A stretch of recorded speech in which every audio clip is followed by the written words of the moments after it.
खेती पाती नौकरी चाकरी बड़ी ईमानदारी से रात्रि तक कीजिए और सोते समय फिर भगवान से कहिए कि जैसा आपने सामर्थ्य दिया, जैसी बुद्धि दिया, जैसे लोगों के साथ व्यवहार कराया, जो कुछ भी हुआ वो तुम्हारा है, तुमको समर्पित है।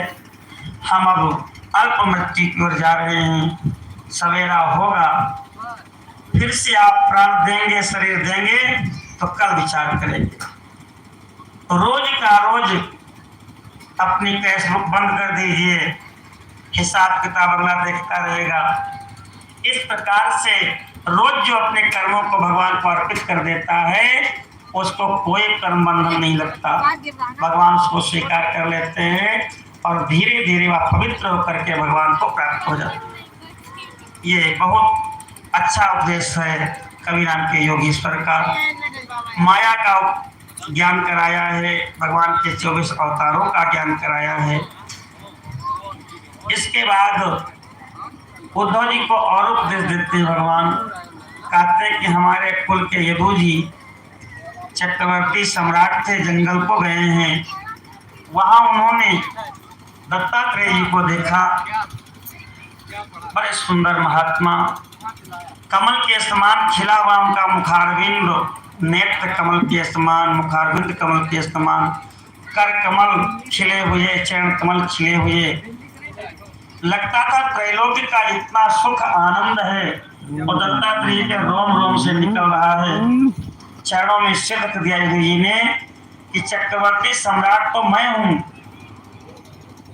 और आपके पास कुछ भी नहीं है, लेकिन आपको इतना आनंद कैसे मिल रहा है और हम इतने भोगों में सुख में रह के भी, सत्ता में रह के भी झुलसे जा रहे हैं। राजन, हमने 24 गुरु बनाए हैं और उन गुरुओं के उपदेश के बल पर हम आनंद में रहते हैं। हमने पृथ्वी को अपना गुरु बनाया है। पृथ्वी का नाम है क्षमा, सर्वम सहा।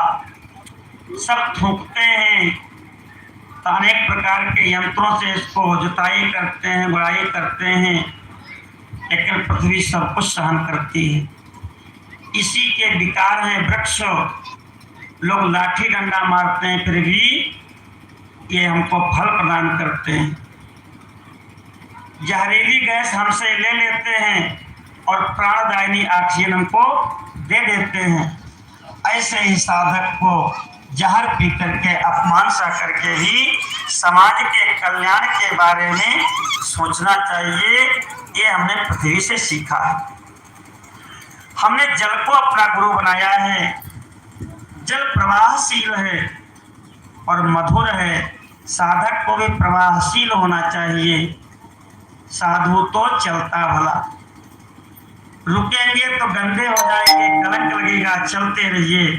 एक रात्रि से अधिक साधु को कहीं रुकना नहीं चाहिए।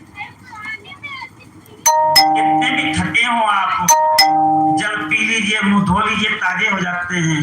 ऐसे ही साधक के पास कोई कितना भी निराश व्यक्ति आवे, उसके उपदेश से वो ताजा हो जाए। ये गुण हमने जल से लिया। हमने अग्नि को अपना गुरु बनाया। अग्नि के अंदर चाहे जो डाल दीजिए सब कुछ अग्नि हो जाता है।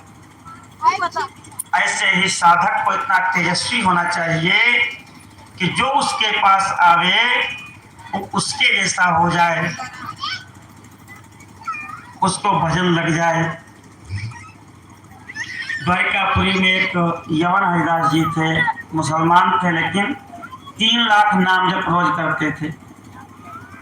पंडों को लगा कि ये तो हमसे ज्यादा सिद्धि को प्राप्त हो रहा है। एक 16 वर्षीय सुंदर स्त्री को, वेश्या को भेजा कि जाओ उसको पथभ्रष्ट कर दो। अब वो पहुंचे श्रृंगार करके तो राम राम करते हैं, कहते हैं रुको ही बात करते हैं। और 3 लाख जप करने में समय ही नहीं था उनके पास। 2-3 दिन में ऐसा कंपन, ऐसा प्रभाव हुआ मंत्र का कि वो भी वहीं बैठ के जप करने लगी। पंडित लोग समझे कि अब तो महात्मा उसके वशीभूत हो गए होंगे, चल के मजाक उड़ाना चाहिए। जाके देखा तो वो भी